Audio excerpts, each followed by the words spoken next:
I'm Vic Myers. Welcome to the Resistance. You know what makes me want to gargle broken glass and jalapeno hot sauce? I keep getting people coming into my comments to remind me that Thomas Jefferson was a slave owner. As if everything he did for our country, for future generations, is worthless. Like it's to be discounted because he was doing exactly what most of the world was doing in his time. White men have owned white slaves. Black men in Africa owned and sold black slaves. Native Americans had slaves too.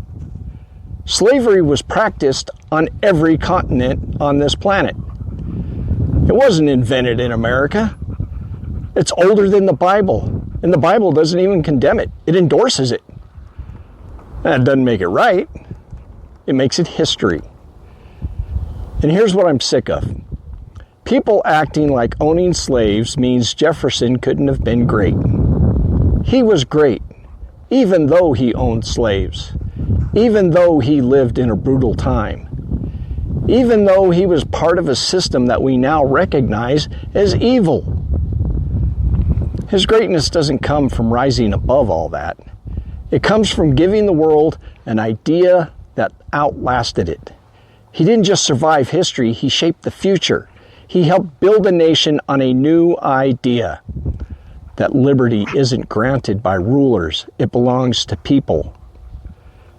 He wrote the words that gave future generations the tools to fight for justice, for freedom, for equality.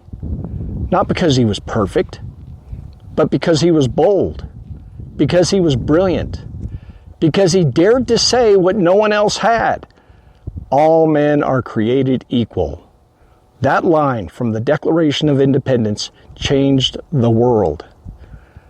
So go ahead, criticize him for owning slaves. That's fair. But don't pretend that that erases what he gave us.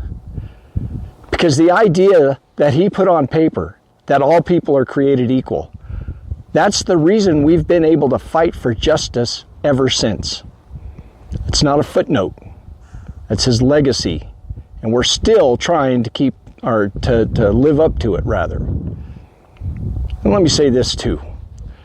Part of the reason why we're even stuck with this asshole in the White House is because the left keeps chasing some impossible moral purity test. We cancel our own for being human. Meanwhile, the right uses morality to control other people, while they excuse anything from their own side. Epstein. We hold our own to the fire, and then we wonder why we burn. Jefferson owned slaves. I get it. But if we're going to fight for a better future, then we've got to start living in the present day. Thanks for listening. Good day.